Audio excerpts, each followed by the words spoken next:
आगे की कहानी कुछ इस प्रकार है। अगर तुम्हें अनजाने में हुए अपने पापों का प्रायश्चित करना हो तो वह भी कर लो, ओथेलो ने कहा। आप कहना क्या चाहते हैं? जल्दी करो, मैं तुम्हें इस प्रकार नहीं मार सकता, वह बोला। क्या आप मुझे मारने जा रहे हैं? हाँ, क्योंकि तुमने पाप किया है। तुम कैसियो को चाहती हो और तुमने मेरा दिया हुआ रुमाल भी उसे दे दिया है। यह बिल्कुल गलत बात है। आप कैसियो को बुलाकर इस बात की तस्दीक कर सकते हैं। मैंने जीवन में आपका बुरा कभी नहीं सोचा। ना तो मैं कैसियो से प्यार करती हूँ और ना ही मैंने उसे रुमाल दिया है। उसने मुझे स्वयं बताया है, ओथेलो ने कहा। वह ऐसा हरगिज़ नहीं कर सकता, वह दृढ़ता से बोली। अब तक तो यागो ने उसका काम भी तमाम कर दिया होगा। इतना कहकर उसने डेस्डिमोना का गला जोर से दबा दिया। उसी समय एमिलिया चीखती हुई वहां आ पहुंची। उसके रोने की आवाज़ सुनकर वह रुक गया, लेकिन जब तक डेस्डिमोना मूर्छित हो गई थी, एमिलिया ने बताया, मालिक रोड्रिगो को किसी ने मार डाला और कैसियो को गंभीर रूप से घायल कर दिया है। कैसियो जिंदा है, तब तो उसके कत्ल में जरूर कोई गड़बड़ी हो गई, ओथेलो बड़बड़ाया। तभी डेस्डिमोना होश में आ गई और बोली, मैं बिना किसी पाप के मर रही हूँ। ये मुझे मार डालना चाहते थे। इतना कहकर डेस्डिमोना ने अपने प्राण त्याग दिए। आपने इसे मार डाला, एमिलिया ने चीखते हुए कहा। इसके कैसियो से नाजायज संबंध थे। तुम मेरी पति से जाकर पूछ सकती हो। तुम अपने पति से जाकर पूछ सकती हो, उसे सब कुछ मालूम है। थेलो बोला, अरे आप उस दुष्ट की बातों में आ गए। उसे तो भगवान नरक में भी जगह नहीं देंगे, उसने कहा।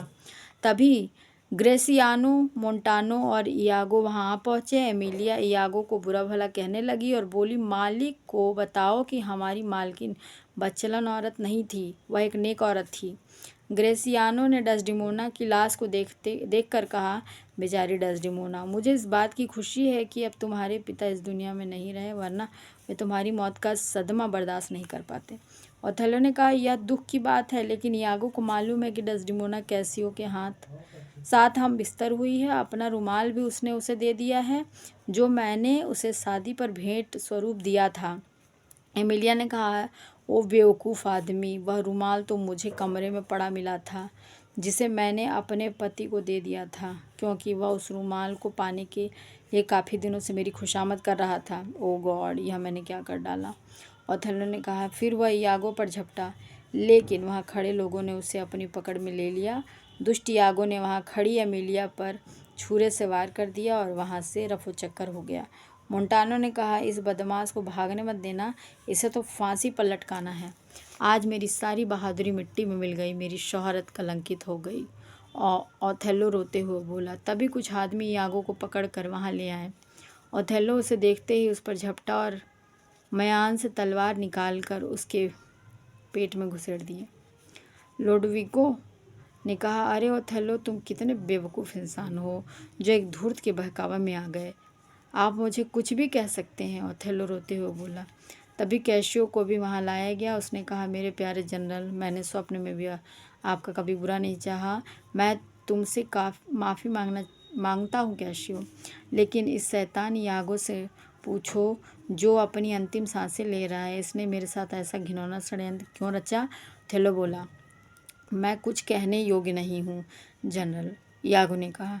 फिर ओथेलो ने कैसियो से रुमाल के विषय में पूछा तो उसने बताया कि वह उसे घर में पड़ा हुआ मिला था।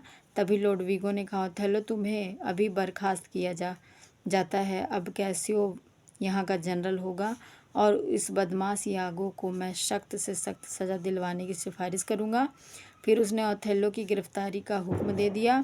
ओथेलो ने कहा, ज़रा सब्र रखिए। यदि आप मेरे खिलाफ रिपोर्ट तैयार करें तो उसमें आपको यह लिखना है कि मैं प्यार में सच्चा ज़रूर था, लेकिन मुझ में प्यार करने का मादा बिल्कुल नहीं था। वह ओथेलो जिसने कभी किसी से ईर्ष्या नहीं की, वह एक दुष्ट के चक्कर में पड़कर जानवर बन गया। उसने एक बेशकीमती नगीने को कांच का मामूली टुकड़ा समझकर फेंक दिया।